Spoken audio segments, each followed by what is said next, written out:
University of Vermont Alternative Energy Racing Organization. It's a student-run club that builds and races cars in the International Formula Hybrid competition. In the past, we've built hybrid and electric cars.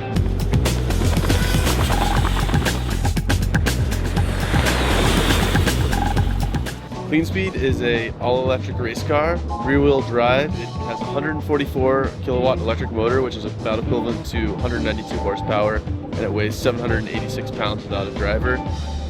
We have not topped it out to its top speed. We haven't found a place long enough to do that yet, but we've gone over 70, and we do 0 to 60 in around 5 seconds.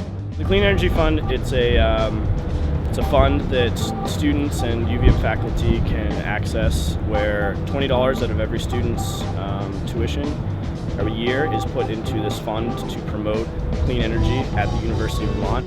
The coolest thing about the Clean Energy Fund in this car is that when people come up and they ask me, well, who paid for your car? And I look at them and I say, well, you did.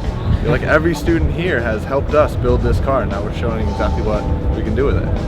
A lot of people don't believe electric and racing really go together, and then we turn on the car and fly past them and they're like, oh wow, there's really some opportunities there. And so some people feel that clean energy doesn't really fit in all these other categories, you know, like racing, but we're kind of here to prove them wrong. This is our all-electric Formula race car. The motor's back here, driven by a chain drive to our differential to our rear wheels. We've got batteries underneath each of these side pods. Total of 40 of these batteries, lithium iron phosphate, 20 on each side. Total, the batteries weigh about 200 pounds, the motor weighs about 150 pounds. Everything else is kind of frame, structural, wiring, stuff like that. It's built like a race car, nice and simple. We've got our steering wheel, our go, and our stop pedals. There's not a lot of stuff for the driver to distract them. We've got a lot of fun stuff that doesn't distract the driver. We have underglow, for instance, on the car. We have various interesting startup sounds. If you're not having fun, you're not doing it right. There's also a lot of safety stuff on this car. All the wiring has to be in conduit, bright orange. There's kill switches all over the car to shut things off. There's emergency disconnects in the back. Everything's very well labeled and very safe. So the design and build process started right after the race last year, so right after finals week.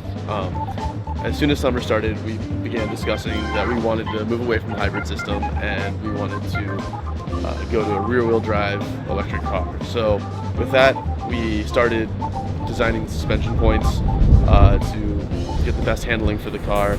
Then we went and started finding parts for the car. We found the motor controller, batteries, and then we built the frame around that. Around the end of summer, we started welding the frame together.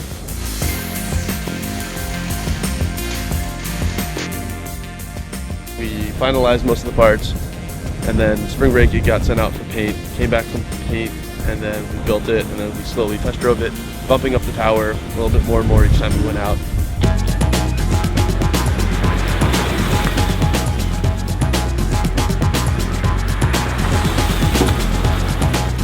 In the past, we've won design awards from Chrysler, best hybrid design. We've had fastest all-electric design. We placed very competitively in our competition. We won second overall in the all-electric class. We had the fastest all-electric acceleration race, and we had the fastest all-electric autocross. All automotive technology comes from racing, and if you don't have it in racing, it will never really make its way to the automotive industry. On top of that, it's a cool project for students to get involved with, and it's a lot of fun.